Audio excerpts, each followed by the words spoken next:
আসে মৌন প্রেমের সর্বনাশে। ভোরে শিশি সুখ বেজে নেই তপ্ত রোদ হাসে। বেহাগের সুরে শুকিয়ে দূরে আনে অশুভ বারতা। কি ভুলে আমি এত সয়েছি ব্যথা, কি করে ভুলেছি অতীতের কথা। কি ভুলে আমি এত সয়েছি ব্যথা, কি করে ভুলেছি অতীতের কথা। জানতেও পারবে না কেউ তা, জানতেও পারবে না কেউ তা। যদি হিমালয় হয়ে দুঃখ আসে এ হৃদয়, সে কিছু নয় শত আঘাতেও নিঃস্ব যে আজ তার আবার হারানোর ভয়। কি ভুলে আমি এত সয়েছি ব্যথা, কি করে ভুলেছি অতীতের কথা। কি ভুলে আমি এত সয়েছি ব্যথা, কি করে ভুলেছি অতীতের কথা। জানতেও পারবে না কেউ তা, জানতেও পারবে না কেউ তা।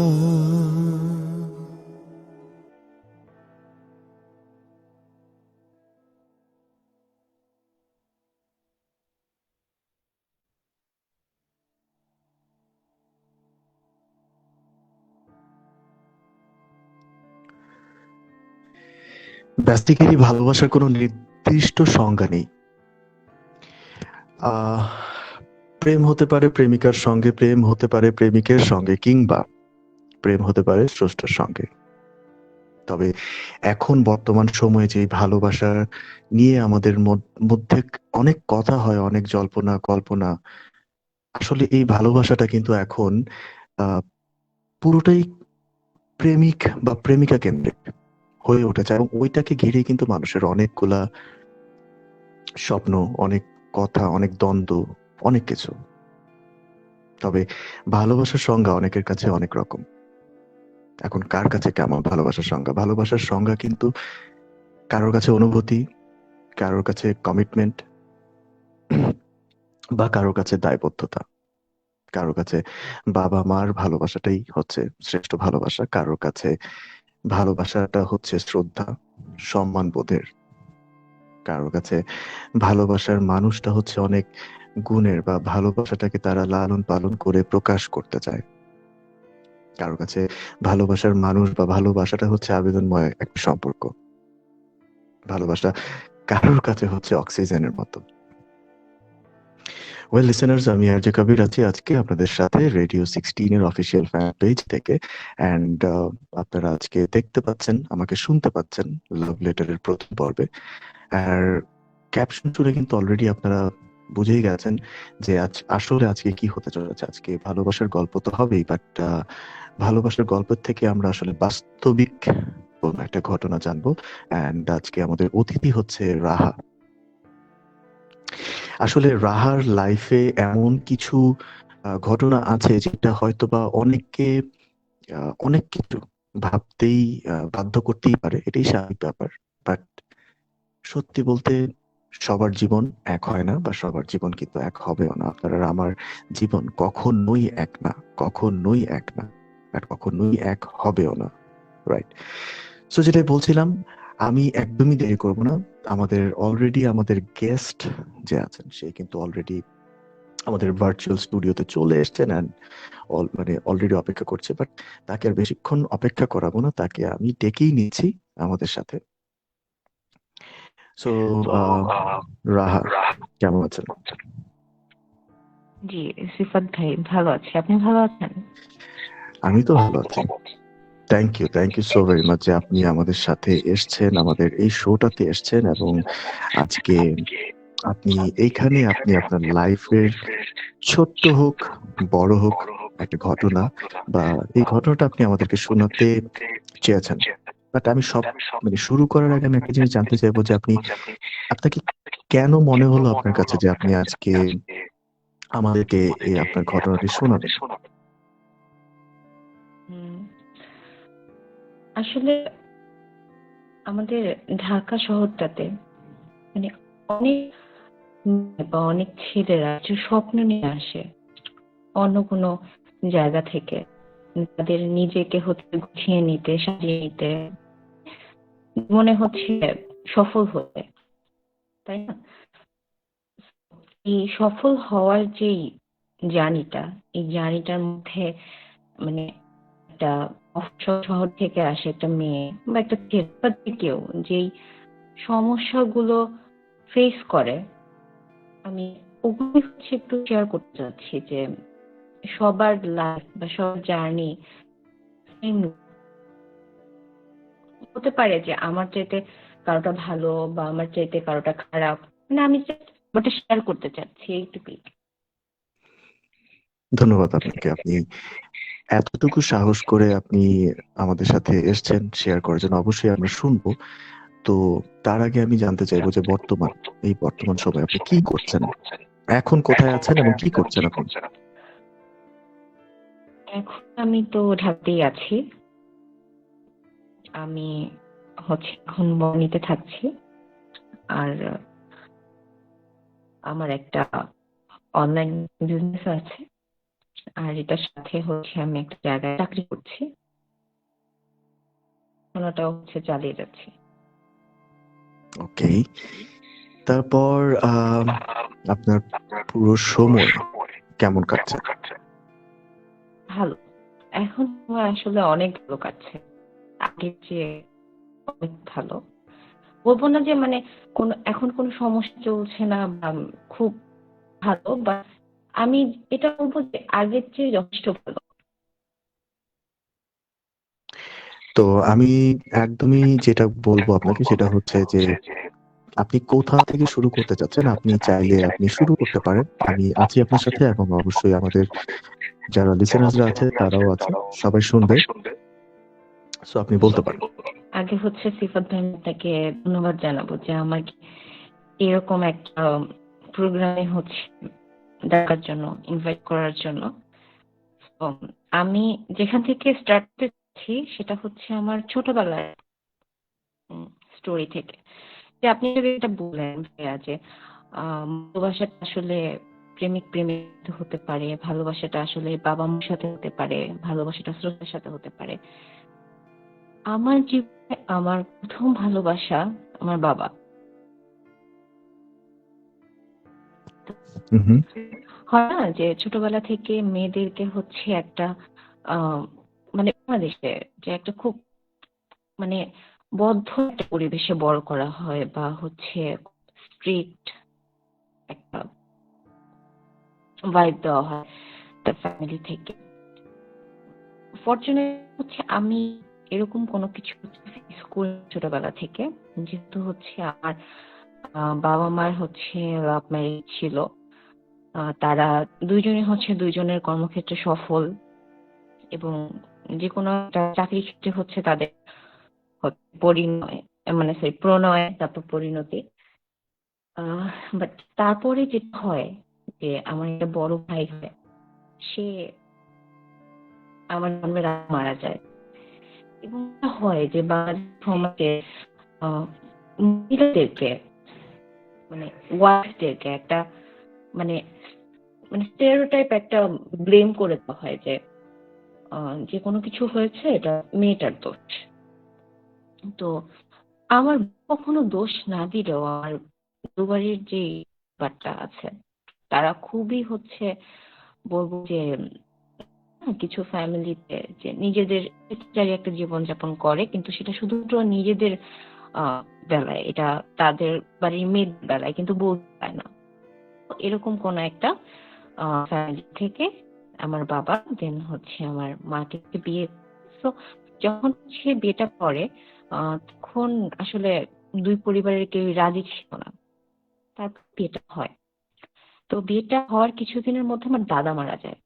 তো দাদা মারা যাওয়ার পরে একটা সংস্কার থাকে না যে মেয়েকে বিয়ে করে আনছে, এখন হচ্ছে মারা গেছে, মানে শ্বশুর মারা গেছে। হচ্ছে মেয়ে চাকরি করতো, এরপর হচ্ছে মেয়ে বাইক চালাতো, মেয়ের এখন একটা বাচ্চা হয়েছে, বাচ্চাটা মানে হার্টে হচ্ছে ছিদ্র। তো তারপর আমার ভাই মারা যায় হচ্ছে সম্পর্কটা উন্নতি ঘটে আমার বাবা মার মধ্যে। তারপরে হচ্ছে আমি হই, এবং আমাকে নিয়ে হচ্ছে আমার বাবার প্রচন্ড একটা স্বপ্ন, যেহেতু একটা ছেলে মারা গেছে তারপরে হয়েছে। তো একদিন বয়স থেকে আমি আমার বাবার সাথে থাকি, আমার মাও থাকে।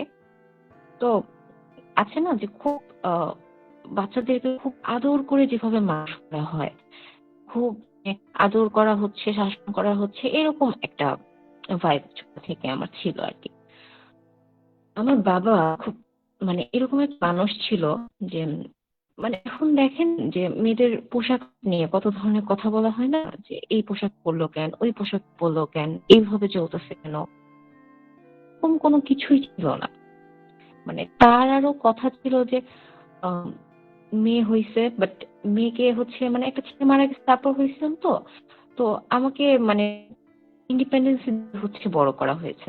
বাট আম্মু যেহেতু ছিল যে আম্মু ছোটবেলা থেকে অনেক পড়াশোনার চাপ দিত, অনেক ছোট ছিলাম তখন থেকে দেখা যেত যে অনেক বড় বড় ক্লাসের হচ্ছে আমাকে পড়াতো। মানে পড়ালেখা মানে ছোটবেলা থেকে বই, গল্পের বই, এটা সেটা, বাবা মার মধ্যে মানে হচ্ছে বাবা মার সাথে আলাদা আলাদা ভাবে আমার বন্ধুত্বপূর্ণ একটা সম্পর্ক। হচ্ছে আমার বাবা তো একটা এনজিও চাকরি করতো। তো এনজিও তে চাকরি করে চাকরিটা ছেড়ে দেয় আমার ওই ভাইয়ের এই সময়তেই। আর হচ্ছে বিভিন্ন জায়গায় থাকা, প্রথমে হচ্ছে একটা গেছি বাংলাদেশ, তারপর ওখান থেকে হচ্ছে ঢাকা চলে আসলাম। একটা ভাগ্নি আমাকে ভর্তি করানো, তারপর ছোট একটা ভাই হলো। আহ, তারপরে হচ্ছে আমার বাবা যে জায়গাটা চাকরি করতো ওখানে কোনো এক ভাবে হচ্ছে প্রবলেম হয়, তারপরে হচ্ছে চাকরিটা চলে যায়। তো আমাদের ফ্যামিলিকে হচ্ছে শিফট করতে হয় আহ, আপনার আহ, অন্য কোথাও, মানে আমার দাদু বাড়ি এতে। ওখান থেকে হচ্ছে আব্বু হয়তো বা ছোটখাটো বিজনেস করা স্টার্ট করে আবারও। এবং দেখা গেছে যে আমার বাবার মধ্যে একটা ব্যাপার ছিল যে ছোট কোনো বিজনেস করতে রাজি না। তো যাই হোক কোনো না কোনো ভাবে আমরা আমাদের আপনার হচ্ছে আমাদের নাম যেটা মানিকগঞ্জ, ওখানে হচ্ছে চলে গেলাম। তো তারপর হচ্ছে আপনার ওখানে থেকে আব্বু আম্মুর মধ্যে একটা সেপারেশন, মানে সাময়িক আমি একটু ইন্টারাপ্ট করব। আমি যখন কথা বলছি রাহা একটু কষ্ট করে মিউট করে ফেলবেন। ওয়েল, লিসেনার্স, আপনারা যারা যারা আমাকে এখন এই মুহূর্তে শুনতে পাচ্ছেন, বা আপনারা যারা যারা দেখছেন যে এখন কিন্তু রাহা কথা বলছে, আমি জাস্ট একটা জিনিস পয়েন্ট আউট করতে যাচ্ছি। একটা পয়েন্ট আউট যে জিনিসটা আমি করতে যাচ্ছি, আপনারা দেখতে পেরেছেন কিনা আমি জানি না, যে একটা সংসারের যখন ভাঙনটা শুরু হয়, একটা সংসারে যখন ভাঙনটা শুরু হয়, তখন এটা কোথা থেকে শুরু হয়? আমি জানি না যে কতজন এখানে আছেন যারা আহ, মানে নোটিস করেছেন বিষয়টা, যে এটা কিন্তু শুরু হয়েছে তার ভাইয়ের মৃত্যুর পর থেকে। তারপর হচ্ছে এটা শুরু হয়েছে একটা কুসংস্কার থেকে। ঠিক আছে? তো এই যে একটা কনসেপ্ট আমাদের বাংলাদেশের মানুষের একটা যে কনসেপ্ট আছে, এই কনসেপ্ট কিন্তু আমাদের পাল্টাতে হবে, এই ধারণাটা আমাদের পাল্টাতে হবে। আমি জাস্ট একটা জিনিস অবজার্ভ করছিলাম, আমি খুব মনোযোগ দিয়ে কিন্তু আমি রাহার কথাগুলো মানে শোনার চেষ্টা করছিলাম। ও কিন্তু মানিকগঞ্জের একটা গ্রাম থেকে বা একটা মানে মফস্বল শহর থেকে কিন্তু উঠে আসা একটা মেয়ে, ঠিক আছে? তো এই যে তার যে কথাগুলো যে আমি শুনছি যে আসলে আমাদের বাংলাদেশে এখনো মফস্বল যে এলাকাগুলো আছে বা মফস্বল যে জায়গাগুলো আছে, ওই জায়গাগুলোতে কিন্তু এখনো আমাদের মধ্যে অনেকটা কুসংস্কার ধারণা কিন্তু আছে, যার জন্য কিন্তু এখনো এই এই সময়টাতে এসেও কিন্তু আমাদের আমাদের সংসার, আমাদের সম্পর্কগুলো কিন্তু অনেকটাই নষ্ট হয়ে যায়। তো অবশ্যই আমি আমি যারা যারা আমাকে শুনছেন এই মুহূর্তে, আমি সবাইকে একটা কথাই বলবো যে চেষ্টা করবেন যেন কুসংস্কারগুলো থেকে বের হয়ে আসার। আসলে আমাদের আরো বেশি লজিক্যালি চিন্তা করতে হবে। Well, অনেকেই কমেন্টস করেছে, আমি সবার কমেন্টস এর মধ্যে একটা কমেন্টস পড়ছি যে অনেকে বলছে যে ইকো হচ্ছে। হ্যাঁ, এটা আমিও জানি যে ইকো হচ্ছে, আমি এক্সট্রিমলি সরি, আমি খুবই দুঃখিত যে ইকো হচ্ছে। এটা আসলে আমার বা রেডিও 16 এর হাতে একদমই নেই। এটা হচ্ছে পুরোটাই টেকনোলজিক্যাল একটা ফল্ট। বাট আমি যেটা ইকোর জন্য আমি যেটা চেষ্টা করছি সেটা হচ্ছে যখন রাহা কথা বলবে তখন আমি মিউট করে ফেলবো, এবং আমি যখন কথা বলবো তখন রাহা মিউট করে ফেলবে। And ধন্যবাদ, অনেকেই কমেন্টস করেছে। অ্যান্ড সবার কমেন্টস দেখছি। আসলে এখন যে কমেন্টস পড়বো, পড়তে গেলে হয়তোবা রাহার কথাটা আমি আর শুনতে পাবো না। সো আবেগ সহ আরো অনেকেই কমেন্টস করেছে, thank you so very much comments করার জন্য। সো আমি কিন্তু আবারও চলে যাচ্ছি রাহার কাছে। রাহা, প্লিজ আপনি শুরু করতে পারেন। ধন্যবাদ ভাইয়া। আচ্ছা, আমি কোথায় যেন হুম, আমি হচ্ছে নানু বাড়িতে চলে গেলাম। তারপরে যেটা হয় যে নানু বাড়িতে যাওয়ার পর আসলে কোনো একটা চাকরি চলে যায় কারো, বা আসলে নিতে চায় না। তারপর যে বিয়েটাতে তারা রাজি ছিল না, একটা নেগেটিভ আসতে থাকে। তার মধ্যে থেকে আমরা দুইটা ভাই বোন, আম্মু এতদিন হচ্ছে প্রয়োজনীয়তা অনুভব করেনি, তার কোনো কিছু করা দরকার। সে চাকরিটা ছেড়ে দিচ্ছিল, পরবর্তীতে সে আবার কিন্ডার গার্ডেনে সে আবার হচ্ছে চাকরি করা start করে। এবং আমি হচ্ছে যে ছোট ছিলাম, আম্মুর সাথে সাথে আম্মু যে যে স্কুলে হয়তো জয়েন করতো বা স্কুলে তার মানে একটা ছিল হয়তো অন্যটাতে ভালো, ওটাতে জয়েন করতো, আমিও হচ্ছে ট্রান্সফার হতে থাকি। আব্বুর সাথে বেশ কয়েকদিন যাবত কোনো সম্পর্ক থাকে না, প্রায় 6-7 মাস। আবার হচ্ছে সম্পর্ক হয়, হয়তো বাবা কোনো কিছু করতো, কিছু করতো। তো হয়তো মানে কখনো কখনো দেখা যেত যে এত খরচ করতো, মানে এত এক্সপেন্সিভ একটা লাইফ লিড করার ট্রাই করতো যে দেখা যেত যে ওই জিনিসটা হলো না। আমিও প্রচন্ড বিরক্ত হয়ে যেত, ওর একটা প্রেশার। মানুষটা কখনো হচ্ছে তারটা পছন্দ করতাম না, যদিও আমাদের সাপোর্ট করছে। যেটা হয় যে, এদিক থেকে নানু থাকতো আমাকে বিভিন্ন ধরনের মানে বুঝতে তো পারেন ভাইয়া যে যেটা হয় আর কি, যে এরকম কেন, ওরকম কেন। তারপরে হচ্ছে আপনার হঠাৎ করে কোনো কিছু হয়েছে, আমাদের বছরখানিক ভালো আছি, আবার হয়তো কোনো একটা প্রবলেম, এরকম এরকম করে আমি যখন হচ্ছে ক্লাস 5-এ ভর্তি হলাম। ক্লাস 5-এ হচ্ছে আমি মানে তখন অনেক বেশি ভালো স্টুডেন্ট ছিলাম। তো যে আমার হয়েছে পড়ালেখার জন্য ছোটবেলা থেকে। তো আমি হচ্ছে বাই ডিস্ট্রিক্টের মধ্যে হচ্ছে একটা, তারপরে হচ্ছে আপনার যখন 6-এ ভর্তি, তো আমি ছোটবেলা থেকে অনেক টপ টাইপের ছিলাম। যেটা সবচেয়ে বেশি ফেস করতে হয়েছে সেটা হচ্ছে যে ড্রেস নিয়ে একটা ক্রিটিসাইজ, এবং সেটা কনস্ট্রাকটিভ ক্রিটিসাইজ না। একটা মানুষ হচ্ছে একদিন বুঝি বলা যায়। ওই শহরে যেটা ব্যাপার যে ঢাকা থেকে একটা মেয়ে আছে, লাইফস্টাইলটা এরকম আমি কখনো ম্যাচ করতে পারি নাই। আমার সেরকম কোনো ফ্রেন্ড হতো না। ফ্রেন্ডশিপ গুলো যেত, আমার সবকিছু হতো আমার বাবার সাথে। আমার বাবাকে যদি বলতাম যে এরকম আমাকে বলছে, আমাকে এভাবে হচ্ছে বুলি করছে, আপু তো এটা আসলে তুমি তো খাচ্ছ না পড়তো, মানে আপু আমাকে অলওয়েজ না একটা সাপোর্ট দিয়ে। কিন্তু আম্মু আম্মুটা আমার তখন অসম্ভব থাক, প্লাস হচ্ছে আম্মু ব্যস্ত, এরকম হতো যে আম্মুর সাথে আমার দেখাও হতো না। রাতে হচ্ছে ঘুমানোর সময় একবারে মানে এর সাথে যেরকম সম্পর্ক ওরকম সম্পর্ক হয়ে গেছে। তারপরে আমার ছোট ভাইয়ের পড়াশোনা ছোট থেকে ক্লাস 7 বা 8 এ যখন আব্বুর আবার অনেক বড় একটা জব, অনেক বড় একটা মাল্টিন্যাশনাল কোম্পানি হচ্ছে সে এইচআর এর হেড হয়ে আরো ভালো মতো চলতে থাকে আব্বুর সাথে। মানে তখন তখন কিন্তু টিনেজার মানে স্টার্ট পয়েন্ট। হ্যাঁ, তো তখন দেখা যেত যে আমার পোশাক আশাক বা যে কোনো একটা ব্যাপারে ধরেন যে আমি একটু ছোটবেলা থেকে দেখতে মোটামুটি হচ্ছে সুন্দর ছিলাম, তো আমাকে পছন্দ করতো আশেপাশে অনেক ছেলেরা, আমি হয়তো ডিস্টার্ব করতে চাইতো। তো এটা কখনোই হচ্ছে প্রশ্রয় দিতামই না। মানে আমার একটা খুব টেন্ডেন্সি ছিল, খুবই বাজে, ইভেন্চুয়ালি এখনো আছে, যেটা উচিত না, একদমই উচিত না।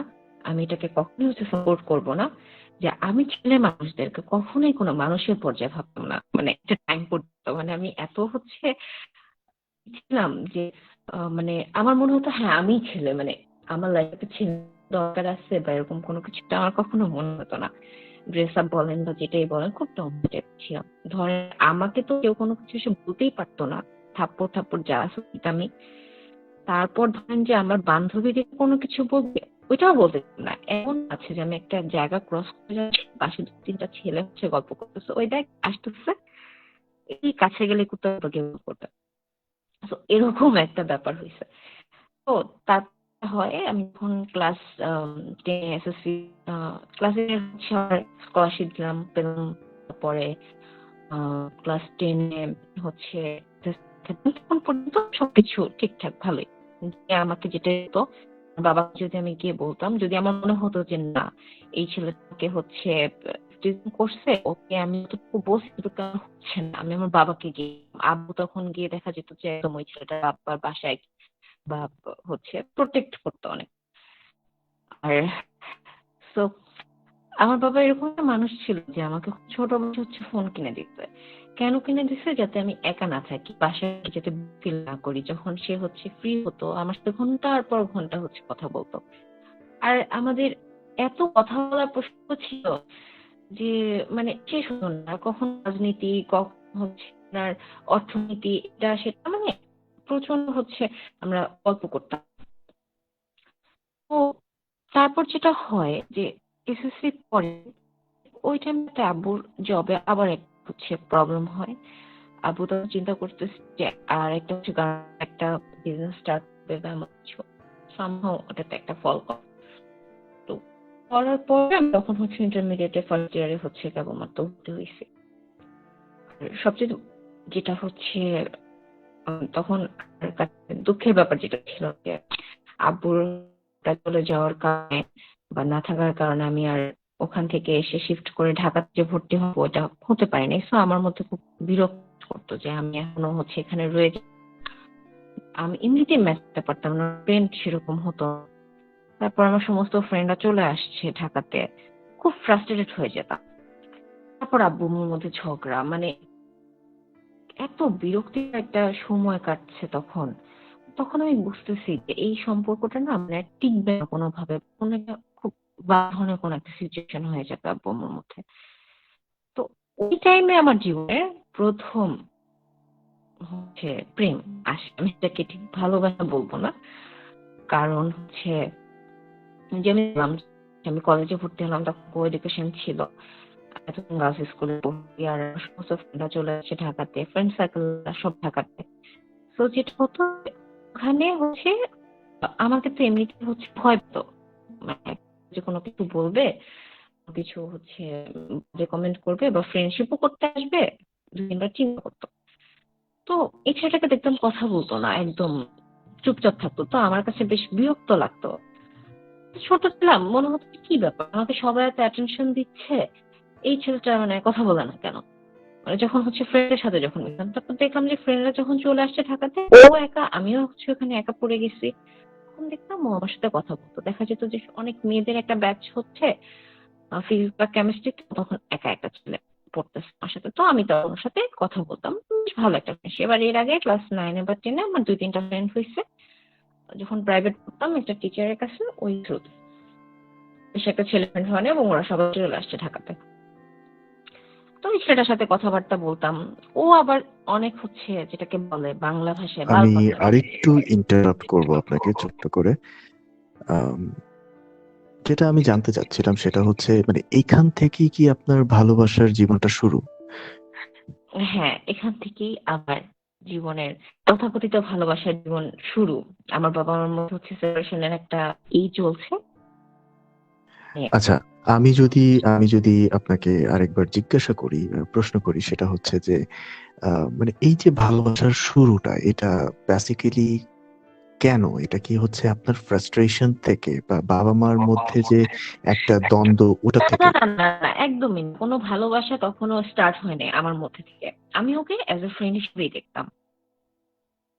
এই পর্যন্তই। মানে ফ্রেন্ড হিসাবে দেখতাম, এবং যে আমার একটা তুচ্ছ করা, মানে কেন কথা, মানে এই ছেলেটা আমাকে তখন যখন ফ্রেন্ড ছিল না, যে এভয়েড করতেছে, মানে কেন, এইগুই হচ্ছে, এই বাইরে কোনো কিছু না। আচ্ছা, আচ্ছা। ঠিক আছে। প্লিজ বলে যান।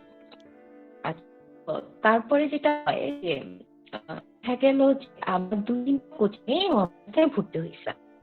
ওকে, সো তারপরে হচ্ছে ওর সাথে আমার একটা বেশ ভালো ফ্রেন্ডশিপ হয়ে গেছে। তখনও একদিন হচ্ছে আমাকে এসে বলতেছে যে দোস্ত, আমার তো এরকম একটা মেয়ের উপর হচ্ছে আমি ক্রাশ খাইছি, তো কে বল, এমন আমরা কথাবার্তা বলে হচ্ছে রিলেশনশিপ পাকা করে দিব, এরকম একটা ব্যাপার। আর একটা বেস্ট ছিল একটা মেয়ে।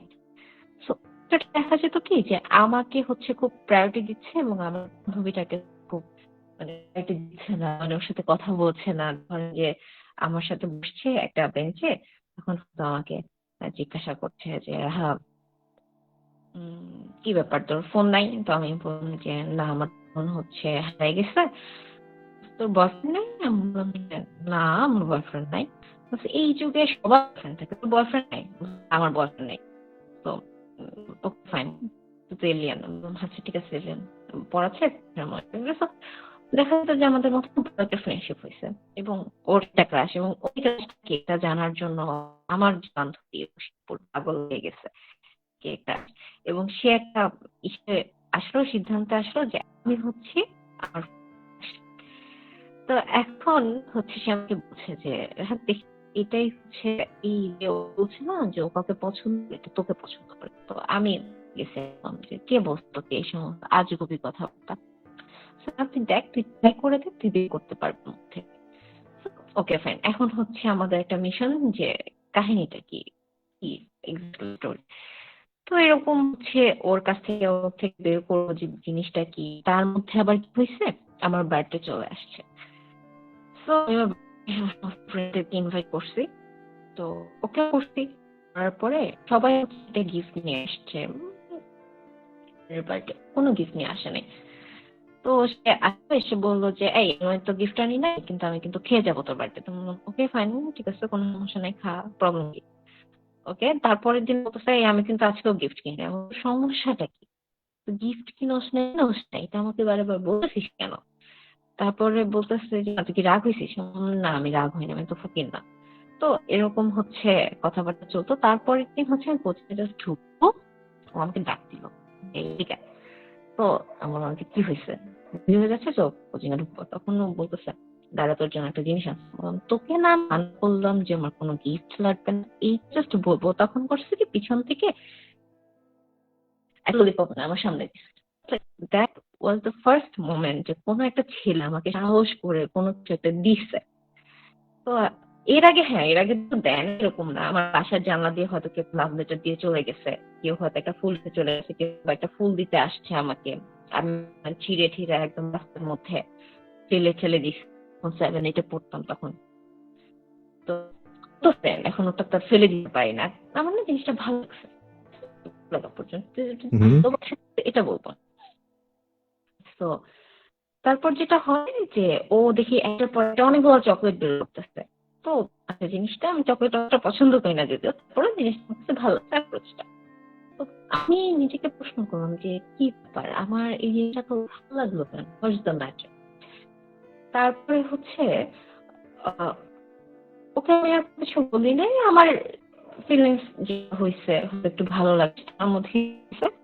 এন্ড তারপরে তো হচ্ছে ওই যে আমার বান্ধবীর হচ্ছে বের করা যে এটা কে, এই বিভিন্ন কাহিনী টাহিনী করে হয়তো বলতো আমি তো জানি যে তাকে পছন্দ করো, তার নামের লাস্টে আছে এ, হ্যাঁ, এরকম কিছু মানে একদমই হতো।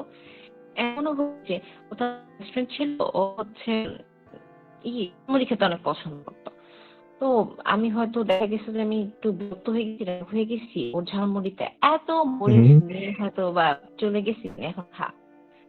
ও হচ্ছে কোনো জিনিসে রাগ করতো না। ও বলতো আচ্ছা তুই যদি হচ্ছে 20,000 20 খা, এরকম একটা ব্যাপার। হ্যাঁ, মানে খুব তার গভীর প্রেম আমার উপরে।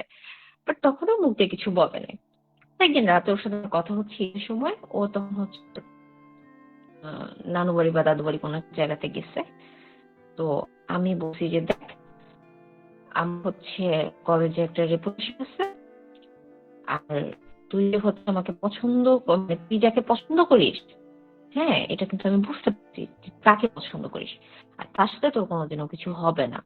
তো কেন হবে না, কেন হবে না? তারপর ওই যে আমার হচ্ছে বাবার মধ্যে ঝামেলা, আমি বললাম দেখ এরকম যে ঝামেলা চলতেছে এবং জিনিসটা যে একটা টাইমে ফল করবে এটা কিন্তু আমি জানি, আর এই সম্পর্কটা টিকবে না, আর হচ্ছে সেম এজের সম্পর্কটা টেকার কোনো প্রশ্ন ওঠে না, সবচেয়ে বড় কথা আমার বেস্ট ফ্রেন্ড, কোনো কিছু হবে না। তো ওকে, ও ও তারপর রীতিমতো কান্নাকাটি স্টার্ট করে দিল যে না, না হবে না, বুঝছেন না, তখন হচ্ছে নিব্বা নিব্বি টাইপের, কেন হবে না, হবে, ভালোবাসা দিয়ে ঠিক করে দিব, এরকম একটা অবস্থা। তো আমি রাজি হব না, সে আমার পিছনে পড়ে আছে। তো একদিন দুই দিন সে হচ্ছে এরকম একটা অবস্থা, সুইসাইড অ্যাটেম্প করবে। তো আমি বললাম আচ্ছা ঠিক আছে ভাই, আমি করবো তোর সাথে প্রেম, তুই মরিস না, ঠিক আছে, ওকে ফাইন স্টার্ট, বাট এখানে কন্ডিশন আছে, কাউকে বলতে পারবি না যে আমি তোর গার্লফ্রেন্ড, কেউ যাতে না জানে তোর সাথে আমার কোনো রিলেশন আছে। আরেকটা জিনিস, এই মেয়েটা শুনছি তোকে পছন্দ করে, সবাই বলবি ও তোর গার্লফ্রেন্ড। বলে এটা কেমন কথা, জীবনে প্রথম গার্লফ্রেন্ড আমারে বলতেছে যে অন্য একটা মেয়েকে গার্লফ্রেন্ড হিসেবে বলতে। তো আমার সাথে প্রেম করতেছে এতটুকুই ভালো, ঠিক আছে, এর থেকে বেশি কিছু এক্সপেক্ট করার কোনো দরকার নাই। বলে আচ্ছা ঠিক আছে। তারপর হচ্ছে আমার দাদু মারা গেল, আমরা চলে গেলাম ঘুরতে। তারপর ওখান থেকে ও এটা কি করতাম আমার জন্য, ধরেন করতে সকালবেলা চলে আসতাম, প্রতিদিন সকালবেলা ফোন দিয়ে ঘুম ভাঙাতাম, বলতো কি রে এই ছেলে তোকে এত ফোন দিয়ে ঘুম ভাঙায় কি হয়েছে, হয়তো আমি কিছু বুঝতে পারতো, বাট আম্মু আসলে আছে না যে কোন কোন মারা খুব স্ট্রিক্ট হয়ে যায় বা কোনো কিছু, অত কিছু বলেন, জাস্ট ঝামেলা যাতে না হয় এতটুকু পর্যন্ত। বাট যেটা হয় যে পুরো কলেজে যেহেতু আমাকে সবাই চেনে মোটামুটি, তো দেখা গেছে যে ওকে নিয়ে আমাকে নিয়ে একটা পুরো হচ্ছে রিউমার ছড়াচ্ছে, ঠিক আছে। তো তখন হচ্ছে আমি বলতেছি যে কোনো কিছু তো হচ্ছে লুকানো যাচ্ছে না বা এরকম কোনো কিছু, ঠিক আছে। আর তার মধ্যে হচ্ছে আহ আমার দাদু যে মারা গেল, আমি হচ্ছে সেদিন থেকে আসলাম দাদু বাড়ি থেকে। তারপর হচ্ছে আসার পরে দেখলাম ভাইয়া ও আমার সাথে আর কেমন যে কথা বলে না, মানে অ্যাভয়েড করতেছে আমাকে, আর আমার তো অ্যাভয়েড জিনিসটা একদমই পছন্দ না। আমি ওকে ডিরেক্ট, আচ্ছা তুই কি আমাকে এখনো ভালোবাসিস না, কি সমস্যাটা কি আমাকে বল। না কোনো সমস্যা না, জানি না। কি জানোস না, জানোস না মানে কি। তারপরে দেখতেন অ্যাভয়েড অ্যাভয়েড করতেছে, 2-3 দিন গেছে, মেজাজ এত খারাপ হয়ে গেছে। একদিন হচ্ছে আমি বলছি যে প্রবলেম হওয়ার পর বলে দেখ দোস্ত, তোকে না আমি এফোর্ড করতে পারবো না। জাস্ট এই কথাটা শুনছি ভাইয়া, সাথে সাথে আমি বলছি ওকে ফাইন, ঠিক আছে, কোনো সমস্যা নেই, এখানে এটা শেষ, এটা আর সামনে থেকে আগাবে না।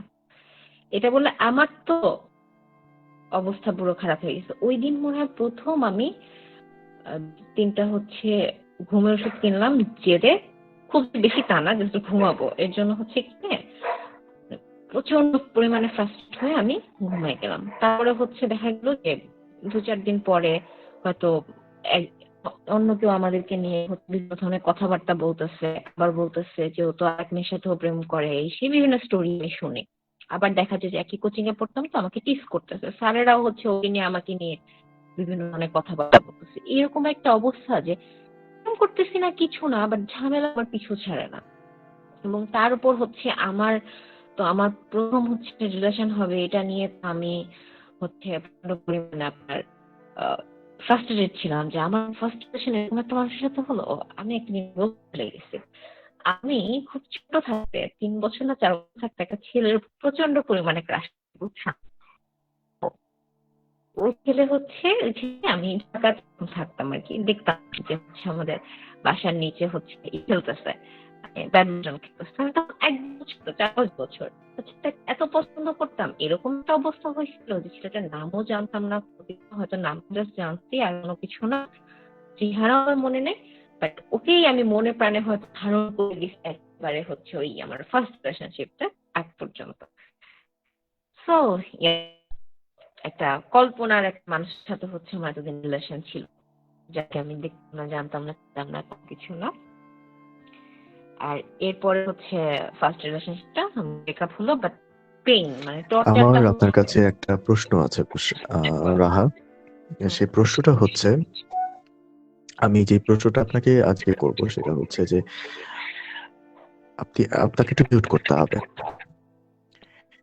তো আবার যে প্রশ্নটা বেসিক্যালি রাহা আপনার কাছে, সেটা হচ্ছে যে আমরা কিন্তু একটা কথা লিখেছি, মানে যে রাগ বা আমরা যখন আপনার গল্প বা আপনার যে ঘটনাটা বা আপনার লাইফের যে ঘটনাটা বা যে জার্নিটা আমরা শুরু থেকে অবজার্ভ করেছি বা শুরু থেকে যেটা আমি যখন শুনেছি, তখন কিন্তু আমার কাছে মনে হয়েছে যে আপনার মধ্যে একটা রাগ, একটা ক্ষোভ, কিছু একটা আপনার মধ্যে কাজ করছে।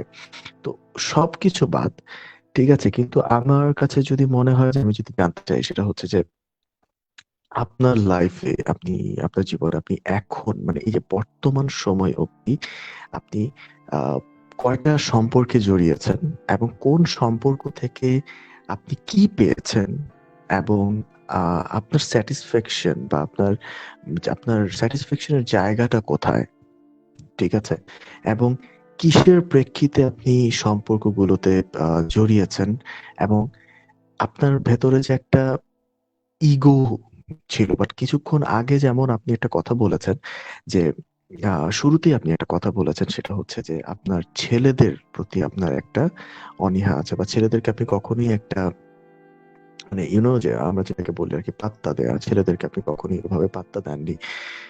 এই যে এত কিছু একটা ছেলেকে মানে কেন্দ্র করে, এর পেছনের কারণটা কি? এর পেছনের কারণটাই বেসিক্যালি আমি জানতে চাচ্ছি, এবং আমি আমার অডিয়েন্সদেরকেও শোনাতে চাচ্ছি, যদি আপনি বলেন। তার পিছনে একটা স্টোরি আছে, এবং স্টোরিটা খুবই হচ্ছে মানে প্রচন্ড বাজে। আমি যখন ছোট থেকে 6 বছর বয়সে হচ্ছে বিভিন্ন ক্রাইম পেট্রোল টাইপ অনুষ্ঠান হয় না, ওরকম একটা অনুষ্ঠানে আমি কোন একটা জায়গায় শপিং স্কুলে রেখে রেপ করা হচ্ছে। তখন তার রেপ টেপ বুঝতাম না, তখন আমি যেটাকে বলতাম এটা একটা ফিজিক্যাল টর্চার করা হচ্ছে কার করে। তো ওই জিনিসটা দেখার পর থেকে আমি জানি না কেন আমার মাথার মধ্যে জিনিসটা এমন ভাবে গেঁথে গেছে যে আমি যদি কোনো একটা দোকানেও যাবো, ওখানে যদি আমি কোনো ছেলে দেখতাম, মানে আমি সবসময় একটা ডিস্টেন্স মেনটেন করে চলতাম। মানে আমার কাছে মনে হতো যে এই মানুষগুলো হার্মফুল মানুষের জন্য। এটা ছিল হচ্ছে একটা মেইন রিজন, একদিন পর্যন্ত এটা চলে গেছে। আচ্ছা, তো আমার আমার কথা হচ্ছে যে মানে আপনার কাছে মনে হতো যে মানে পুরুষ জাতি যারা, মেল যারা, মানে তারা হচ্ছে হার্মফুল, এটাই আপনার কাছে মনে হতো। বাট এর বাহিরে কখনো লাইক মানে এটা কি কোনো একটা বয়স ছিল যে এই বয়স থেকে এই বয়সের মানে ছেলেদের দেখলেই আপনার মনে হতো যে না তারা হার্মফুল সামথিং, নাকি সব? না না, সবাইকে মনে হতো না, আমার রিলেটিভদের মধ্যে হয়তো একজনকে মনে হতো। যেমন হচ্ছে একটা জিনিস থাকে না যে ছোট বাচ্চাদের অ্যাফোর্ড করা হয়, ওই হুম জিনিসটা হুম হুম আমি হুম। এক্সপিরিয়েন্স করছি। সো ওই রিলেটিভ গুলো আমি একদমই হচ্ছে দেখতে পারতাম না। আচ্ছা, ঠিক আছে, আমি যদি আপনাকে আবার একটা প্রশ্ন করব, সেটা হচ্ছে যে আমি মাঝখানের ঘটনাগুলোকে একটু স্কিপ করে যাচ্ছি। আমি একটু স্কিপ করে আমি জানতে চাইবো যে আপনার এইখান থেকে আপনি যদি একটু আমাদেরকে শোনান যে আপনার জীবনের সম্পর্কে মানে কয়টা সম্পর্কে আপনি জড়িয়েছেন এবং কয়টা সম্পর্কে জড়ানোর পর আপনার আপনার কি মনে হয়েছে এবং বর্তমানে আপনি কি করছেন বা সম্পর্কের জায়গাটা বর্তমানে কি? আমি বর্তমানে খুবই একটা ভালো রিলেশনশিপ আছে, আমি এটার ব্যাপারে পরে বলছি। বাকি যে মাঝখানের ঘটনাগুলো আছে আমি যেতে বলবেন, মানে ফার্স্ট রিলেশনশিপের পরে এরপরে আমার অনেকগুলো রিলেশনশিপ হয় এবং কোনোটার মেয়াদি 3-4 দিনের বেশি থাকতো না। ওই যে আমার প্রথম রিলেশনশিপটা যে শেষ হয়ে গেল, যে আমি এফোর্ড করতে পারছি না, এটার যে একটা জেদ যে ঢুকে গেল যে আমি আমাকে কি টাকা দিতে হচ্ছে, আমাকে কি এফোর্ড করতে পারছি আনটিল ছেলেটা এসে আমার কাছে মাপবে এবং কঠিন ভাবে মাপ যাবে। আমি যতগুলো ছেলের সাথে এখন রিলেশনে যাব ওগুলো মানে আমি যেটা মনে মনে ঠিক করছি এরকম না, বাট হয়ে গেছে। ধরেন যে এই ছেলেটার পরে আমার সাথে খুব মানে একটা ঢাকার খুব একটা ভালো পাবলিক ইউনিভার্সিটির একটা ইঞ্জিনিয়ার একটা ছেলের সাথে হচ্ছে ধরেন ওভার ফেসবুকে হচ্ছে রিলেশন হয়েছে। ওই ছেলের সাথে 2-3 দিন হয়তো আমাকে বলছে সকালবেলা যে ভাই এটা সেটা মানে ব্রেকফাস্ট করছো এরকম ধরনের কোনো কথাবার্তা বলছে। এত বিরক্ত হয়ে গেছি। হবে না, আপনি আমার টাইপের না রিলেশনশিপ বা ছেলেটা হয়তো আমার কাছে বলতেছে আমি আমার বাসায় জানাই দিছি। আমি হয়তো তখন বলছি আপনি বাসায় জানিয়েছেন খুব প্রবলেম, আপনি 2 দিনের রিলেশনশিপ একটা বাসায় জানিয়ে ফেলছেন, আপনি এত বড় স্টেপ নিয়ে ফেলছেন, তা আপনার সমস্যা গেল। তারপরে ধরেন যে আমাদের তারপর আমি চিন্তা করলাম যে না ভার্চুয়াল রিলেশন হবে না, কলেজে কাউকে হয়তো রিলেশন করব। তারপরে দেখা গেল এই ছেলেটা ভয় আমার সাথে কথাই বলতেছে না। তারপর আমার মনে হলো যে না, এত ভিতরে ছেলের সাথে আসলে রিলেশনে যাওয়া যাবে না। তারপর ধরেন যে মানে কোনো কিছু না, প্রেমটা হয়ে ওঠার আগেই সে প্রেমগুলো শেষ হয়ে যেত। তো এরকম করতে করতে আপনার ধরেন যে আর ছেলের হয়তো ঢাকায় থাকতো, ওর সাথে হয়তো আমার আবার হচ্ছে এরকম কথা হয়েছে। ওই ছেলেটার একটা টেন্ডেন্সি যে মেয়েদেরকে অনেক সুন্দর হতে হবে নিজে যাই হোক না কেন। হয়তো ওই ছেলেটাকে আমি এমন আছে যে ভ্যালেন্টাইন্স ডে দিন হচ্ছে আমি ডিচ করছি, মানে লাইক রিলেশনশিপটা ভেঙে দিছি। এরকম হতো, এরকম ধরেন যে 2-3টা এরকম 4-5টা যাওয়ার পরে একটা টাইম হয় যে আমার লাইফে কাল যেটাকে বলে এটা আসে। তো তার নাম আমি না বলি। সে তখন হচ্ছে আমি তো ইন্টারমিডিয়েট ফার্স্ট ইয়ার সেকেন্ড ইয়ারে পড়ি। সে তখন হচ্ছে ইন্টারমিডিয়েট পরীক্ষা দিয়ে হচ্ছে ভার্সিটির জন্য ট্রাই করছে। তো তার সাথে আমার কথাবার্তা এবং ছেলেটার সাথে আমার এত মিল, মানে কথা বলতে গিয়ে দেখি যে এত কথা বলতেছি, মানে এত কথা আমি কারোর সাথে বলতাম না। যতই বলতেছি রিলেশন হচ্ছে বা যেটা হচ্ছে, কারোর সাথে রাত জেগে যে একটা কথা বলা ওইটা আমি কারোর সাথে বলতাম না। তো বাট এই ছেলেটার সাথে দেখা গেল যে খুব ভালো একটা ফ্রেন্ডশিপ হলো। পরে এই ছেলেটা একদিন কথা প্রসঙ্গে এক্স নিয়ে কথা বলছে এবং আমার প্রচন্ড বিরক্ত লাগছে, ব্যাপারটা আমার ভালো লাগে নাই। এই প্রথম আমার কাছে কোনো একটা জিনিস ভালো লাগতেছে না যে একটা মেয়ের ব্যাপারে কথা বলছে। দেখেন, প্রথম রিলেশনশিপে কিন্তু দেখা গেছে যে আমার ফার্স্ট বয়ফ্রেন্ডটা যেই মেয়েটা মানে আমি এটাকে হয়তো বলছি যে এই মেয়েটার রিলেশনশিপ এটা বল বা ও হচ্ছে ওই মেয়েটার সাথে রিলেশনে চলে গেছে, আমাকে বলতে রিপোর্ট করতে পারে না। পরবর্তীতে জানা গেছে যে আমাদের এলাকার কিছু ছেলে ওকে খুব থ্রেট দিছে বা যেটাই হোক হয়তো কোনো কিছু বলছে যার জন্য হয়তো ও আর সাহস করে আমার সাথে রিলেশনে যায় নাই। তো যেটা হয় যে এই প্রথম হচ্ছে আমার কাছে মনে হয়েছে যে ব্যাপারটা আমার পছন্দ হলো না। তারপর ও আমাকে বলতেছে যে দেখো রাহা তুমি কি আমাকে পছন্দ করো? তো এবার না মেজাজ আরো খারাপ হয়ে গেছে। আমি বললাম যে তোমার সাথে আমার 2-3 দিনের কথা তোমার মনে হচ্ছে আমার তোমার তোমার সাথে আমার খুব রিলেশন হয়ে যাবে বা এরকম কোনো কিছু।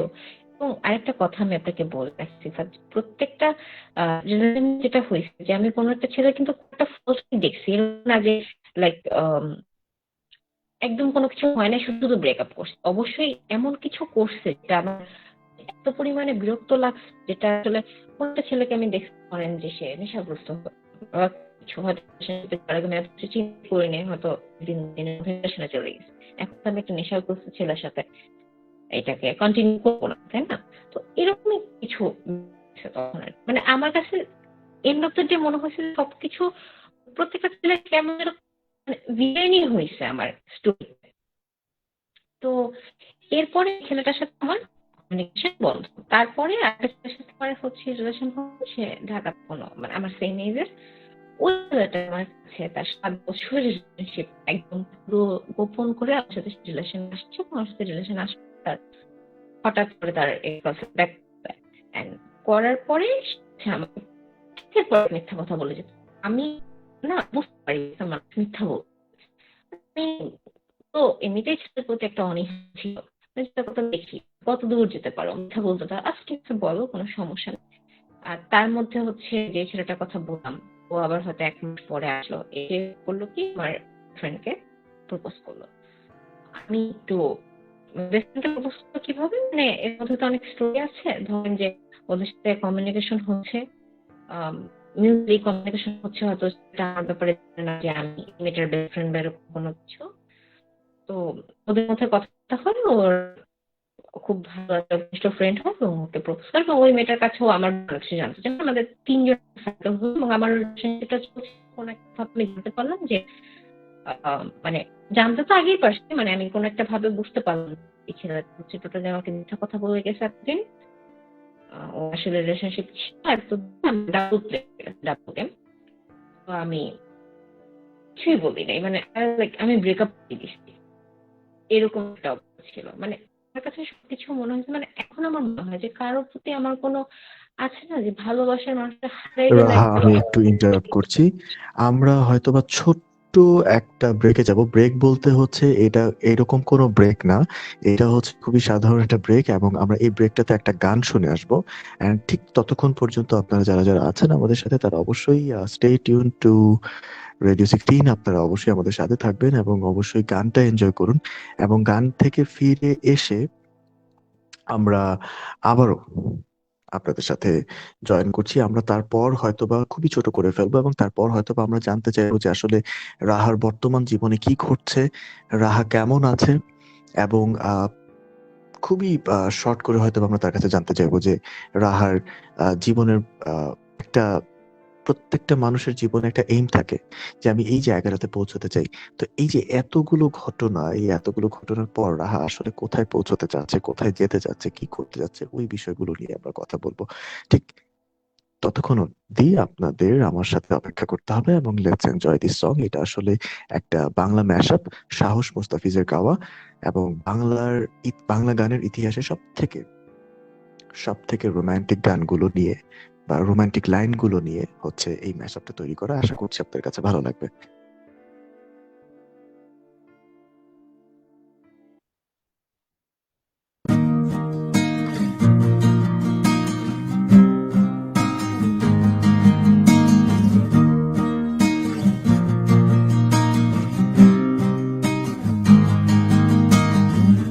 তুমি আমার ঘুম, তবু তোমায় নিয়ে স্বপ্ন দেখি না। তুমি আমার সুখ, তবু তোমায় নিয়ে ঘর বাঁধি না।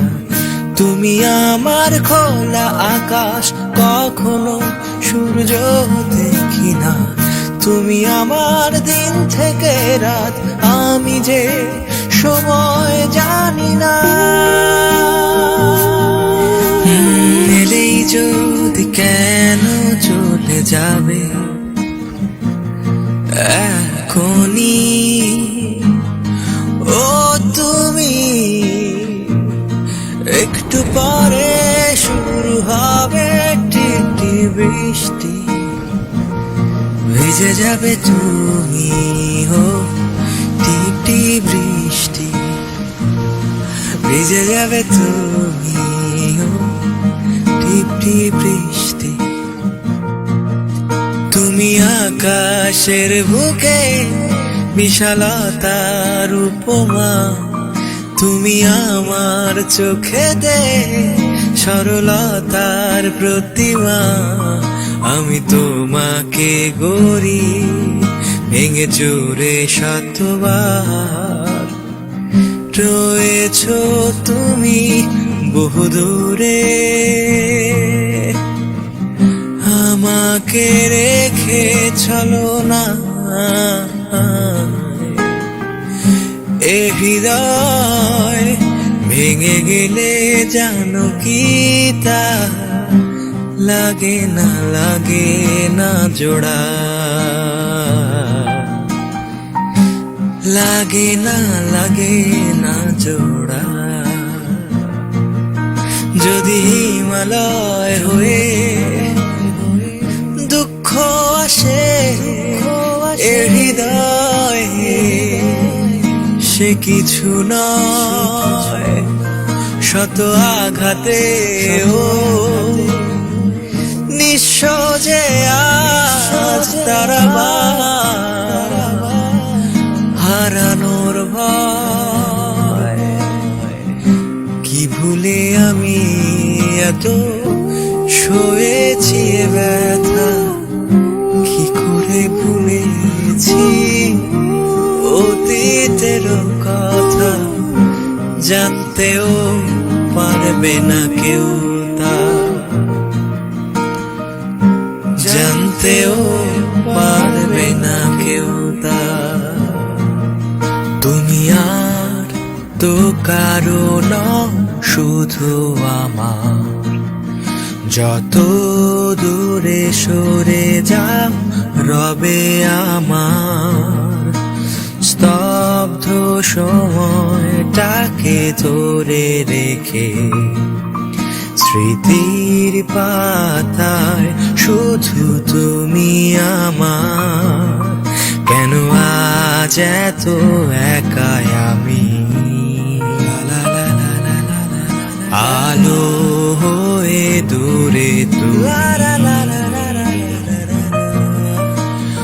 আলো আলো আমি কখনো খুঁজে পাবো না, চাঁদের আলো তুমি কখনো আমার হবে না। আলো আলো আমি কখনো খুঁজে পাবো না, চাঁদের আলো তুমি কখনো আমার হবে না, হবে না, হবে না, হবে না।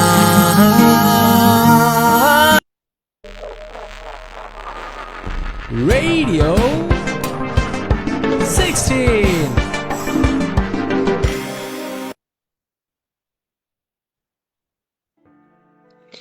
ওয়েল এভরিওয়ান, আমি কিন্তু আবারও চলে এসেছি আপনাদের সাথে একটা ছোট্ট ব্রেক নিয়ে, এবং ব্রেকের পর যেটা বলেছিলাম যে কথা হবে রাহার সাথে, রাহার শেষ কিছু কথা নিয়ে। সো রাহা, আপনি কি আমাকে শুনতে পাচ্ছেন? হ্যাঁ, শুনতে পাচ্ছি।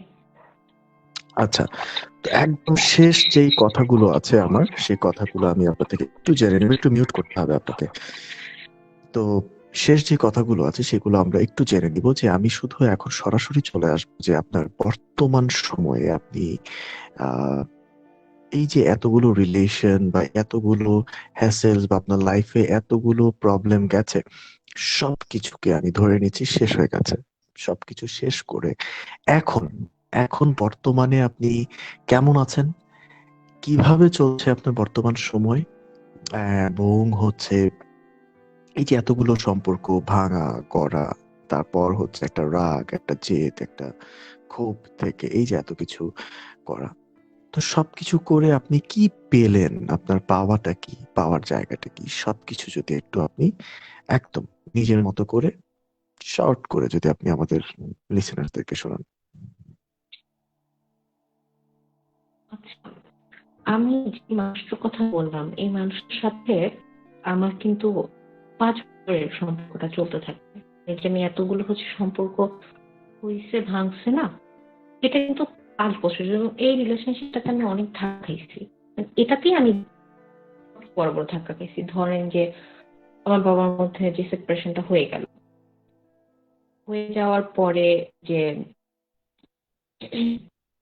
আমি যে কোনো একটা জায়গায় ধরেন একটা ভালো ভার্সিটিতে ভর্তি হতে চাইছিলাম, যেহেতু ওই আব্বুর মধ্যে সম্পর্কটা ভেঙে যাওয়ার পর থেকে না আমি একদম মানসিকভাবে অসুস্থ ছিলাম প্রায় 6-7 মাস। এবং তখনই কিন্তু এই জিনিসগুলো ঘটে, এবং আমি যেটা সবসময় করতে চাইছিলাম সবকিছু ইভেন্ট করতে চাইছি। যে আমাকে ধরেন একটা কিছু বলছে, ধরেন এই ছেলেটার হয়তো আমি একটা টাইমে মিথ্যা বলছি, এর আগে ধরেন ছোট্ট একটা মিথ্যা যে আমার বিয়ে ঠিক হয়ে গেছে। এই ছেলেটা খুব মানে বাজে একটা সম্পর্কে কারোর সাথে জড়িয়ে গেছে। তখন দেখা গেছে যে পরবর্তীতে আমি হয়তো আফসোস করছি, যেটা হয়তো আমার জন্য হয়েছে। আমি ওটা মেনে নিয়ে রিলেশনশিপটা কন্টিনিউ করতে গেছি এবং তখন দেখা গেছে যে একটা মানে আপনি তো বুঝতেছেন যে আমার বাইরে অন্য একটা জায়গায় কোনো একটা সম্পর্ক হচ্ছে কন্টিনিউ করছে এবং আমাকেও হচ্ছে থাকতে হচ্ছে এবং আমি তখন নিজে ব্লেম করছি এবং এই ব্লেম গেমটা একটা টাইম পর্যন্ত চলতে থাকে এবং আমি তখন হচ্ছে জবে ঢুকে যাই এবং আমি ওই জিনিসটা ইভেন্ট করার জন্য দেখা গেছে যে এমন কিছু কাজ করছি বা তখন হচ্ছে নিজের ক্যারিয়ারকে গুছানোর জন্য এমন কিছু হচ্ছে কাজ করে ফেলছি যেটা আসলে তখন হয়তো না করলেও পারতাম। এখন হয়তো সেটা নিয়ে হচ্ছে আমাকে আফসোস করতে হয়। সো যেটা হচ্ছে আমি বুঝতে পারছি মানে পরে একটা টাইমে আমি মানে ওই ছেলেটার সাথে ব্রেকআপ করে একটা রিলেশনে হয়তো গেছি, যাওয়ার পরে আবারও ওই ছেলেটার সাথে আবারও রিলেশনে গেছি, মানে এক ছেলের সাথে 5 বছর পর্যন্ত এটা কন্টিনিউ হয়েছে। ওই ইন করার যে একটা জিনিস, ওই জিনিসটা আমি যতদিন পর্যন্ত করে গেছি আলটিমেটলি দেখছি যে আমার ক্ষতি হয়েছে। মানে ক্ষতি বলতে কি মানে আসলে ইভেন তো হয়েছে কিন্তু রিলেশনশিপটা টিকে নাই, হয়তো টিকে যেতে পারতো, যে জিনিসটা আসলে হয়নি। তো মানে আমি আমার মেন্টাল আঘাতগুলোকে মানে পজিটিভ, আমি তো এখন অনেক ক্যারিয়ার অনেক একটা ভালো জায়গায় দাঁড়ানো, বাট রিলেশনশিপটা হয় না। এখন আমি যেটা ট্রাই করছি যে এখনকার আমার যে রিলেশনশিপটা আছে যে মানুষটার সাথে, আমি ট্রাই করছি যে এই মানুষটার সাথে যাতে আমার একটা ফিউচার একটা গোল। এখন হয়তো আমি বুঝতে পারছি যে আসলে সবকিছু যে খারাপ ভাবে ইভেন করে করে করে করে যেতে হবে এমন কোনো কথা নেই। আপনি কম্প্রোমাইজ করেও তো অনেক কিছু ভালো জায়গায় নিতে পারেন। বাট ফিরবো আপনার কাছে রাহা, আমি আপনার কাছে আবারও ফিরবো। বাট আমি আমাদের যারা লিসেনার্স আছে একটু মিউট করতে হবে আপনাকে।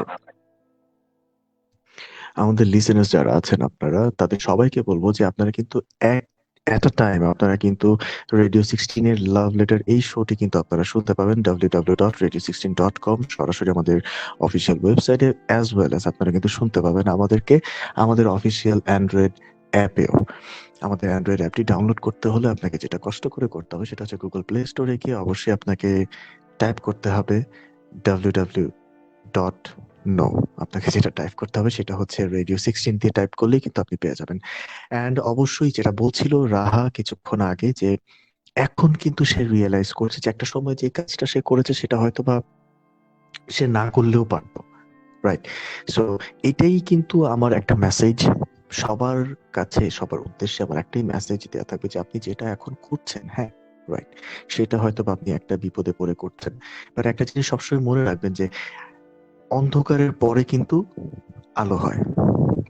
অতএব অন্ধকারটা কিন্তু আপনাকে যেভাবেই হোক দাঁতে কামড় দিয়ে, দুইটা দাঁত একসাথে কামড় দিয়ে শক্ত করে ধরে রেখে তারপরেও কিন্তু আপনাকে আপনার রাতটা অন্তত পার করতে হবে, দিন তো অবশ্যই আসবে। সো এমন কিছুই করা উচিত নয় যেটা আমাদেরকে পরবর্তীতে রিগ্রেট করতে হয়, কারণ আমরা আজকাল একটা ট্রেন্ড হয়ে গেছে যে সবাই একটা মানে কর্মা বলে একটা কথা আমরা সবাই মানে কথায় কথায় বলি যে কর্মা কর্মা কর্মা কর্মা।